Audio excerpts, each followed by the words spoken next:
नमस्कार, मैं हूं आपके साथ आकांक्षा यादव और आप देख रहे हैं सी न्यूज भारत। वक्त हो चुका है न्यूज बुलेटिन का और आज इस न्यूज बुलेटिन में हम बात करेंगे कि कहां धूमधाम से मनाई गई गुरु गोविंद जयंती, कहां दूसरी अंतर्राष्ट्रीय हिमालय हिंद महासागर राष्ट्र समूह की होगी कॉन्फ्रेंस और नई दिल्ली जा रहे नवनिर्माण संगठन के किसानों को पुलिस ने कहां रोका। ये सब जानेंगे विस्तार से, तो चलिए निगाह डालते इस वक्त की खास खबरों पर। राष्ट्रीय सुरक्षा जागरण मंच के तहत दूसरी अंतर्राष्ट्रीय हिमालय हिंद महासागर राष्ट्र समूह की कॉन्फ्रेंस आगरा के ग्रैंड होटल में 29 और 30 जनवरी को आयोजित होने जा रही है।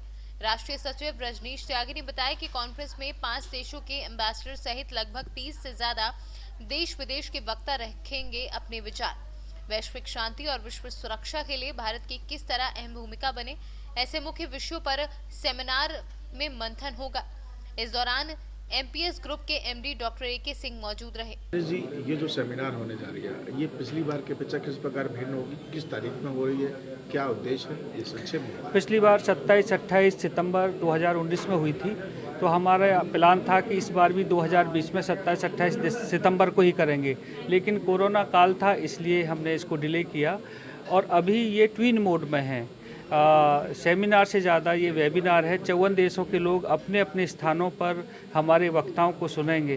तो लगभग 100 हमारे श्रोता और वक्ता आगरा में रहने वाले हैं। बाकी 54 के 54 देशों में मुझे लगता है कि 3 से 3.5 हज़ार हमारे श्रोता ऑनलाइन होकर इस पूरे कार्यक्रम को लगातार देखेंगे। जी, उद्देश्य क्या सर कार्यक्रम का उद्देश्य भारत को मजबूत बनाना, भारत के पड़ोसी देशों से संबंधों को मधुर बनाना और मधुरता का ऐसा है जो हमारे पास है हम उन। आगरा से सीनू संवाददाता अनुज उपाध्याय की रिपोर्ट। आजमगढ़ थाना गंभीरपुर क्षेत्र ने 18 जनवरी को सुरेंद्र राय अमोड़ा द्वारा नामजद अपने पुत्र मनीष राय के हत्यारे को खिलाफ तहरीर दी थी, जिसको संज्ञान में लेकर पुलिस अधीक्षक ने अलग अलग पुलिस टीमें बनाकर क्षेत्र में अपराधियों की धरपकड़ हेतु अभियान चलाया, जिसके तहत पुलिस ने अभियुक्त को गिरफ्तार कर जेल भेज दिया है। आजमगढ़ से सीनू संवाददाता सीवी भास्कर की रिपोर्ट। जौनपुर मड़ियाओं कोतवाली क्षेत्र के शीतलगंज बाजार में उड़ीसा से चलकर नई दिल्ली जा रहे नवनिर्माण संगठन के किसानों को मंगलवार की रात 10 बजे पुलिस अधीक्षक के आदेश पर मड़ियाओं पुलिस ने रोक लिया। पूरी रात किसानों को श्रद्धा शंकर महाविद्यालय के प्रांगण में रोके रखा गया। महाविद्यालय के प्रांगण में किसानों ने नारेबाजी कर सरकार के प्रति अपना आक्रोश जताया। किसानों ने कहा कि योगी सरकार पूरी तरह से डरी हुई है। हम लोग केवल किसान विरोधी 3 कानून को रद्द करने की मांग के लिए अपने साथियों संग नई दिल्ली शांतिपूर्ण ढंग से जा रहे थे, लेकिन हमें जौनपुर जिले के मड़ियाओं कोतवाली क्षेत्र में रोक लिया गया है, जो हम किसानों के साथ बर्बरतापूर्ण अन्याय किया जा रहा है। सर, दिल्ली क्यों जा रहे हैं? देखिए, दिल्ली हम इसलिए जा रहे थे क्योंकि यह आरोप सरकार बार बार लगा रही थी कि यह पंजाब और हरियाणा का आंदोलन है और उड़ीसा में जब नवनिर्माण किसान संगठन जो सदस्य है संयुक्त किसान मोर्चा का, वह इसमें शामिल है। सरकार के साथ वार्ता में भी 2 दौर के रहे हैं अच्छे जी।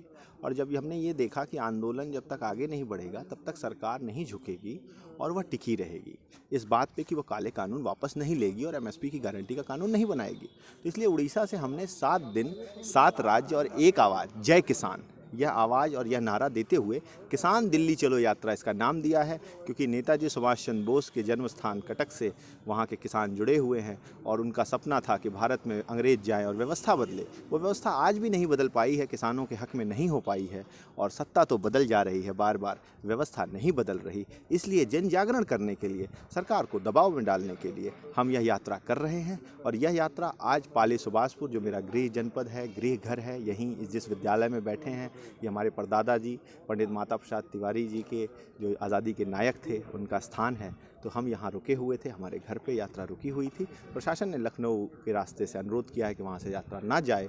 हमारा ये मानना था कि हमारा सत्याग्रह ये है कि वहीं से हम जाएं, पर अगर उन्होंने तय किया है वो जिस भी रूट से हमें ले जाएंगे, हम उनसे असहमत हैं, असहयोग कर रहे हैं, लेकिन शांतिपूर्ण आंदोलन हमारा जारी रहेगा। हिमांशु तिवारी, मैं नवनिर्माण किसान संगठन का उत्तर प्रदेश का प्रभारी हूँ।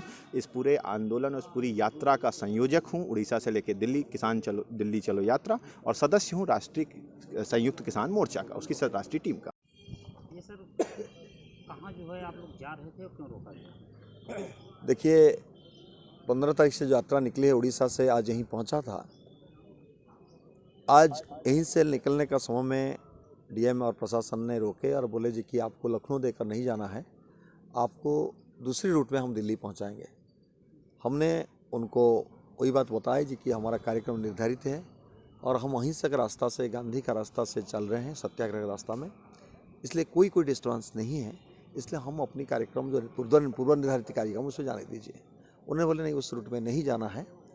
इसलिए हमारा विवेक बोलता है जी कि उसी रूट में जाने के लिए, और प्रशासन हमको उस रूट में जाने के लिए इजाज़त नहीं देता है। इसलिए प्रशासन जैसे भी लेकर जाए हमको, हम उस सत्याग्रह के रास्ता पर, उस अहिंसक रास्ता पर अपनी असहयोग का आंदोलन को जारी रखते हुए आगे बढ़ेंगे। तो किस संगठन से, क्या नाम है? नवनिर्माण किसान संगठन और संयुक्त किसान मोर्चा इसी रास्ते से जाएंगे कल? जहाँ से प्रशासन जैसे ले जाए, हमारा सहमति नहीं है, हमारा असहमति है। इसलिए हम असहमति होते हुए प्रशासन अगर हमको लेकर जाते हैं, तभी हम उसमें अपनी अहिंसक रास्ता से अपनी आंदोलन को आगे बढ़ाएंगे। हो सकता है जी कि उस चीज़ को हम थोड़ा बात करने के बाद वो अहिंसक रास्ता क्या होगा बताएंगे। जौनपुर से सी न्यूज़ संवाददाता इकबाल खान की रिपोर्ट। जौनपुर 20 जनवरी जलालपुर थाना क्षेत्र के उइना और बेला गांव की सरहद पर पक्की उइना रजवाहा के टूटने से तीनों गांव के किसानों की लगभग 100 बीघा से अधिक गेहूं की फसल पानी से डूब गई। अचानक नहर टूटने से घबराए किसानों में हाहाकार मचा हुआ है। पानी आसपास गांव की फसलों को भी तेजी से अपनी चपेट में ले रहा है।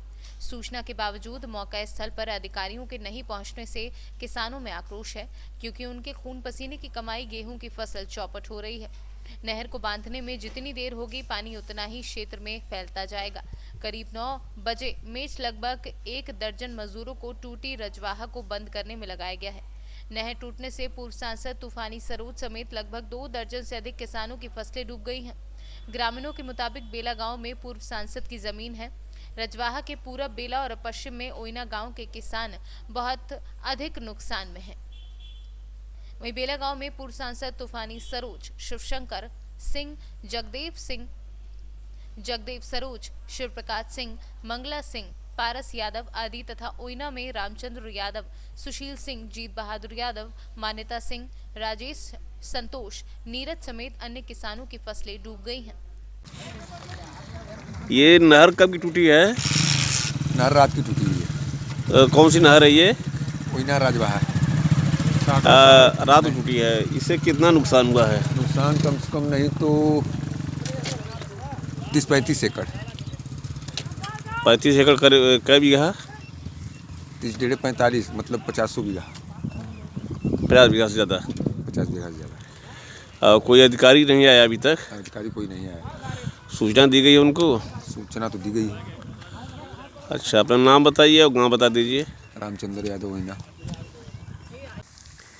ये नहर टूटने से क्या नुकसान हुआ है किसानों का? अरे भैया, इन नहर की वजह से जो है किसानों का कसम सैकड़ों बीघा ज़मीन एकदम समझ लीजिए बूढ़ चुका है पानी से, और इतना ज़्यादा क्षति हुआ है कि किसान इसके लिए क्या कर सकते हैं। अब बेचारे असहाय हो गए हैं एकदम, और पानी डूबने निकासी का कोई जगह ही नहीं है पानी का, जो बूढ़ने के बाद हम यही देख रहे हैं। हम लोग परेशान हैं एकदम। हम लोगों की भी ज़मीन इसमें पड़ा हुआ है, और बेला गांव का है ये नहर के किनारे जो है, और पूरा सैकड़ों बीघा ज़मीन एकदम क्षतिग्रस्त हो चुका है।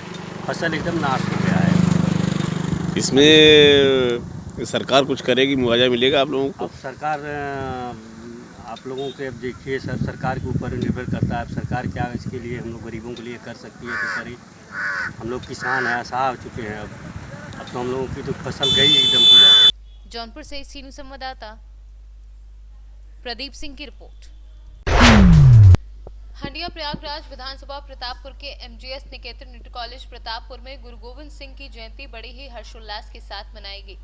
सर्वप्रथम प्रधानाचार्य मनोज सिंह आचार्य ने गुरु गोविंद सिंह जी के चित्र पर माल्यार्पण कर श्रद्धा सुमन अर्पित किए।